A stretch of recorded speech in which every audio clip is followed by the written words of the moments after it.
عرض سلام دارم خدمت همه بینندگان اخبار مشهد. غزلی به روح بلند حاج قاسم سلیمانی. گرچه کشتند تو را طایفه جانی ها، تو به مقصود رسیدی به غزل خوانی ها.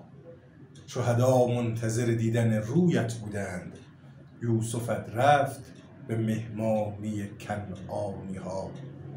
هر کشیدی تو و حسرت به دل ما مانده، ما همین مردم وامانده زندانی ها. هر کشیدی تو و حسرت به دل ما مانده، ما همین مردم وامانده زندانی ها.